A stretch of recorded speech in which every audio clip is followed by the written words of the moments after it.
السلام علیکم خواتین حضرات۔ آج مرزا غالب کی جس غزل پر ہم اس محفل میں بات کریں گے اس کا پہلا شعر ہے: حیران ہوں دل کو روں کہ پیٹوں جگر کو میں، مقدور ہو تو ساتھ رکھوں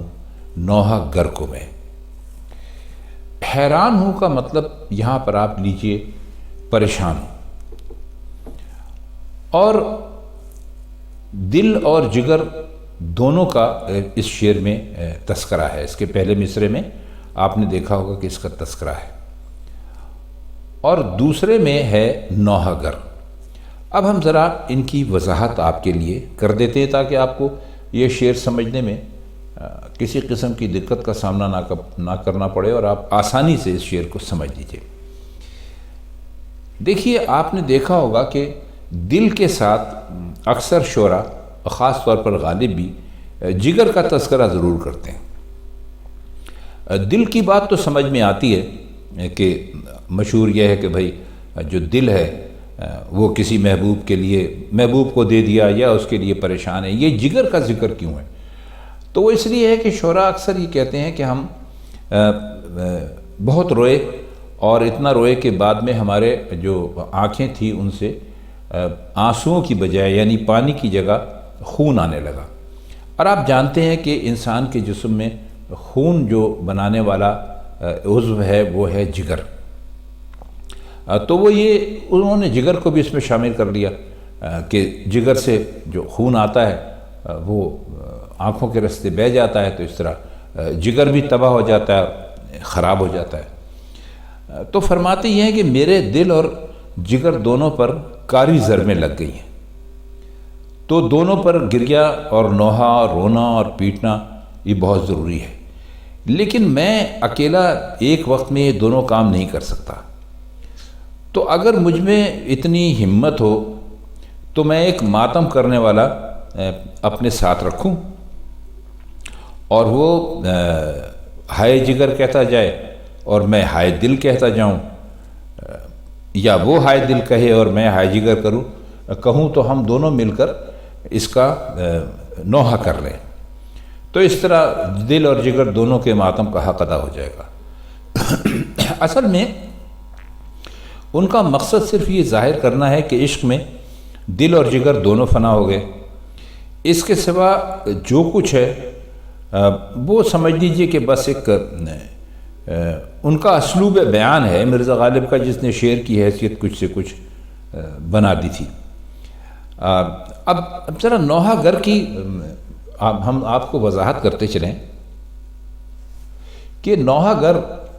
کیا ہوتا ہے، کسے کہتے ہیں۔ تو اسلام سے پہلے عربوں میں یہ دستور تھا کہ گانے والوں کی طرح نوحہ کرنے والوں کی جماعتیں ہوتی تھیں، طائفے ہوتے تھے، جنہیں ماتم کے موقع پر بلا دیتے تھے، اور وہ ماتم کر کے گھر والوں کو خوب رلاتے تھے۔ کچھ مدت تک سنا ہے کہ ہندوستان میں بھی ایسی پیشہ ور ماتمی عورتیں تھیں، تو مرزا بھی کسی ایسی ہی امداد کے چاہتے تھے کہ بھائی دل و جگر دونوں کا ماتم بیک وقت ہو سکے، لیکن مجھ میں اتنی ہمت نہیں ہے۔ ہو سکتا ہے مرزا غالب کے زمانے تک ایسے لوگ موجود ہوں، تبھی تو انہوں نے کہا کہ بھئی اگر میرا مقدور یعنی اگر مجھ میں ہمت ہو، میری اتنی حیثیت ہو، تو میں اپنے ساتھ ایک نوحہ گر کو رکھوں تاکہ وہ ہم دونوں مل کر ایک دل کا ماتم کرنا شروع کر دے اور دوسرا جگر کا ماتم کرنا شروع کر دے۔ آئیے دوسرا شعر اس کا دیکھتے ہیں کہ چھوڑا نہ رشک نے کہ تیرے گھر کا نام لوں، ہر ایک سے پوچھتا ہوں کہ جاؤں کدھر کو میں۔ کہتے یہ ہیں کہ اس میں کوئی مشکل لفظ تو ہے نہیں کہ جس کے ہم معنی کریں، تو ہم اس کا مطلب کرنے کی کوشش کرتے ہیں کہ کہہ یہ رہے ہیں کہ جو عاشق ہے وہ بیزار ہو کر گھر سے نکل آیا ہے، اور اس کا دل جو ہے وہ کسی صورت بھی چین نہیں پا رہا ہے، اور بے اختیار پکارا ہے کیا کروں، کدھر جاؤں، اور جہاں اس کو تسکین مل سکتی ہے وہ جگہ صرف اس کے محبوب کا گھر ہے، لیکن وہ اس ڈر کی وجہ سے اس کا نام نہیں لے رہا ہے۔ وہ ڈر کیا ہے اب آگے چل کر ہم آپ کو بتاتے ہیں، اور بس ایسے ہی پکار رہا ہے کہ کدھر کو جاؤں، کس طرف کا رخ کروں۔ اب رشک یہ ہے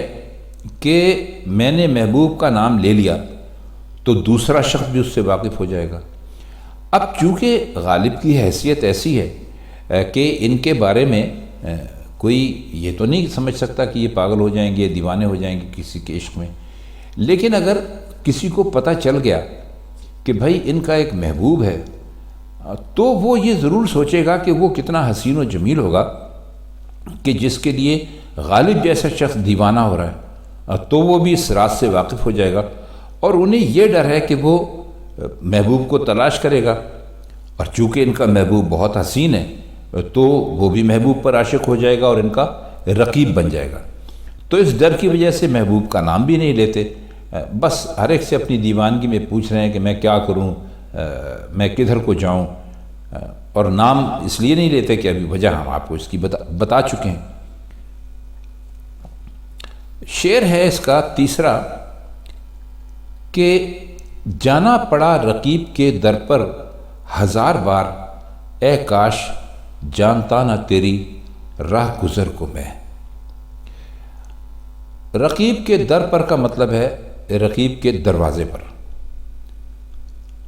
اور راہ گزر کہتے ہیں راستے کو۔ تو فرماتے ہیں کہ تیری آمد و رفت کے راستے سے میرا واقف ہو جانا بس غضب ہو گیا میرے لیے، ایک تباہی ہو گئی میری زندگی کی۔ وہ راستہ جو ہے وہ جو رقیب ہے اس کے گھر کے سامنے سے گزرتا ہے۔ رقیب ہم آپ کو پہلے بتا چکے ہیں کہ ایک محبوب کے دو عاشق ہوں تو وہ دونوں ایک دوسرے کو رقیب سمجھتے ہیں۔ تو کہتے ہیں کہ اب مجھے تو تیرے دیدار کا شوق ہے، اور میں تجھے وہاں دیکھنے کے لیے دن رات جاتا ہوں، 1000 مرتبہ جاتا ہوں، اور ہر مرتبہ مجھے رقیب کے گھر کا دروازہ دیکھنا پڑتا ہے، یعنی رقیب بھی ہو سکتا ہے ان کو دکھائی دیتا ہو۔ تو کہتے ہیں کہ ہم تو یعنی جب تیرے دیدار شوق میں تیرے گھر کی طرف جاتے ہیں تو ہمارے ذہن میں تصور ہوتا ہے تیرے حسن کا، تیرے بالوں کا، تیرے گالوں کا، تیرے چہرے پر تل کا، اور جو کچھ بھی ایک